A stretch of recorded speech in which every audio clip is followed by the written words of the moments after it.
قریب زمانے میں ایک بزرگ گزرے ہیں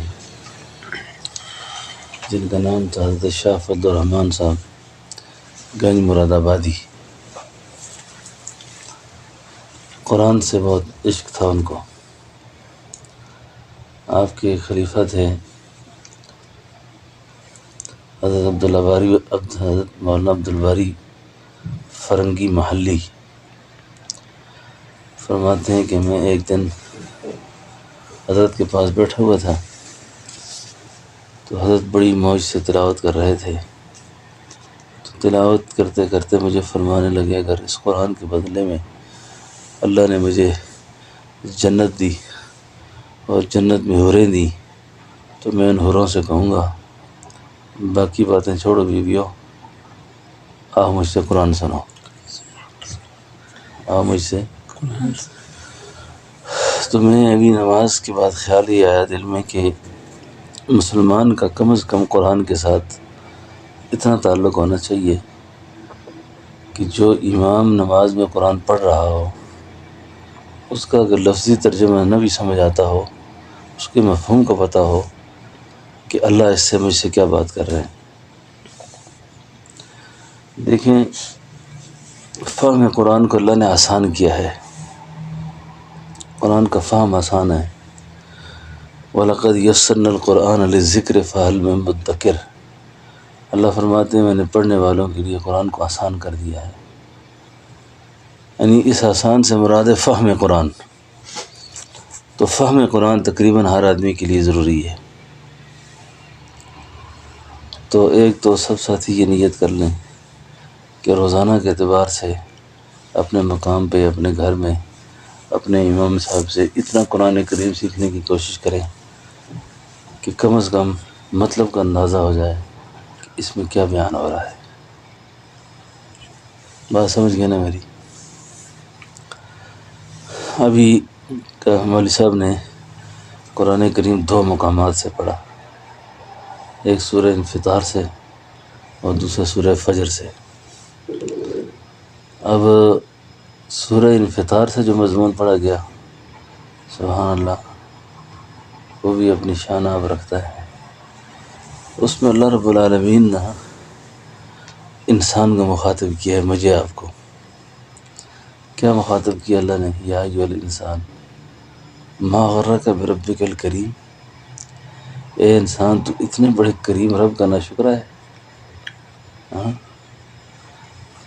یعنی اللہ نے اپنی شان کریمی کا بیان کیا یہاں پر کہ تو اتنے بڑے کریم رب کا ناشکرہ ہے۔ کون سا رب؟ اللہ اس کے لیے پھر اپنی شان بیان کر کے بتاتے ہیں، وہ رب جس نے تجھے پیدا کیا اور ماں کے پیٹ سے باہر لایا، فی ای صورۃ ما شاء رکبک۔ تو یہ اللہ رب العالمین اپنی جو شان بیان کر رہے ہیں نا، دوسرے مقام پہ اللہ اسی طرح فرماتے ہیں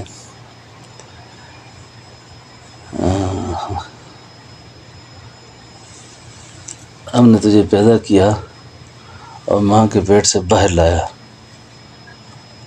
اور ہم نے آپ پر دنیا میں آنے کا راستہ آسان کیا، ثم السبیل یسرہ ثم اماتہ فاقبرہ۔ فرمایا اگر اللہ تعالیٰ دنیا میں آنے کا راستہ آسان نہ کرتے، ماں بھی مر جاتی، بچہ بھی مر جاتا۔ یہ بھی ہمارا احسان ہے آپ پر۔ یا ایھا الانسان ما غرک بربک الکریم۔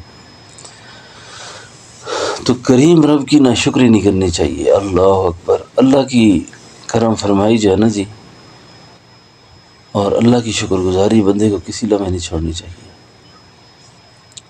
جس دن بندہ شکر چھوڑ دے نا، بس اس دن تباہ برباد ہو جائے گا۔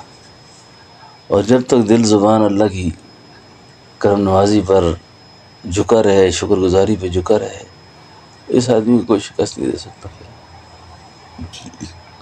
اسرائیلیات میں آتا ہے پرانی کتابوں میں کہ ایک آدمی کو اللہ نے بہت رزق دیا، بہت اچھے انتظامات تھے اس کے۔ وہ موسیٰ علیہ السلام سے کہنے لگا کہ آپ اللہ پاک سے جا کے میری طرف سے ایک مسئلہ عرض کریں کہ اتنا کچھ اللہ نے دے دیا ہے، مجھ سے سنبھالا نہیں جاتا، مجھ سے نہیں سنبھالا جاتا، بس اللہ کو کہیں اس سے زیادہ مجھے نہ دے، بہت ہو گئی ہے۔ آگے چلے راستے میں سلیم صاحب ایک اور بندہ کھڑا تھا، کہنے لگا خدا سے کہو میرے پاس کچھ بھی نہیں ہے، مجھے کچھ دے۔ اب یہ دونوں کا مسئلہ اللہ کے سامنے پیش ہوا۔ سہیل صاحب آگے سے پتہ کیا جواب آیا؟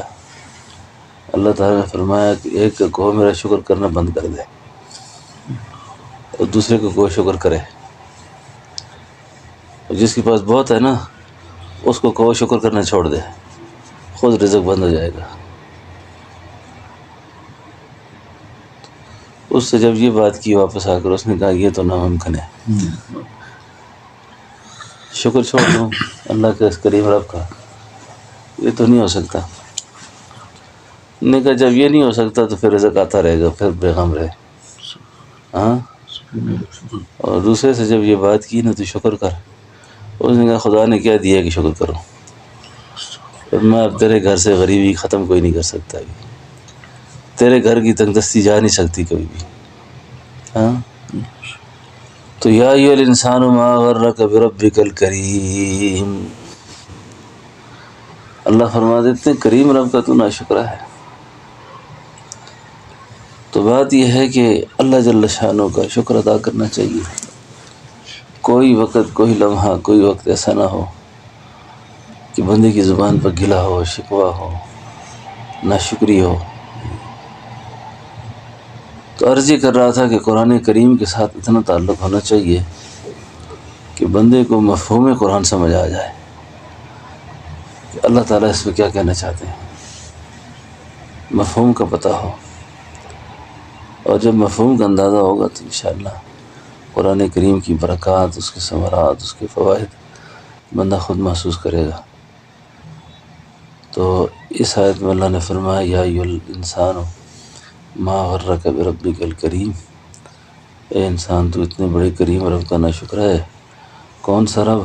وہ الذی خلقک، جس نے تجھے پیدا کیا، فسواک، برابر کیا، فعدلک، ماں کے پیٹ سے باہر لایا، فی ای صورت ما شاء رکبک، اتنی تجھے اچھی شکل خدا نے دی۔ آگے کیا ہے اس میں؟ کلا بل تکذبون بالدین، پھر بھی تو جھٹلاتا ہے تو بہرحال اللہ جل شانہ ہم سب کو قرآن کا فہم نصیب فرمائے، قرآن کا فہم نصیب فرمائے۔ روز کے اعتبار سے نیت کر لیں،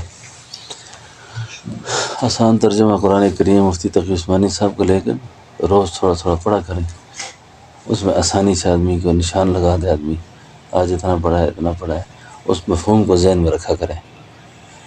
پھر کسی استاد سے آدمی رہنمائی لیتا رہتا ہے تو اس طریقے سے قرآن کے ساتھ ایک تعلق اور ربط پیدا ہو جائے گا۔ تو اللہ جل شانہ ہم سب کو قرآن کے حقائق نصیب فرمائے، قرآن کی معرفت نصیب فرمائے، قرآن کا تعلق نصیب فرمائے۔ ربنا تقبل،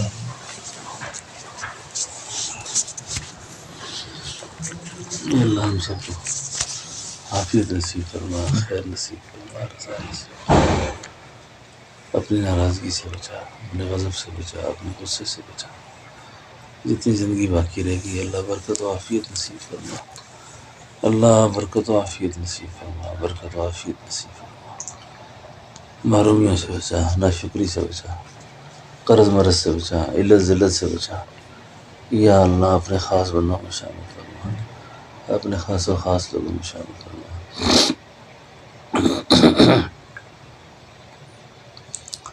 جب تک زندہ ہیں دین کو زندہ رکھ، برکت ایمان نصیب فرما۔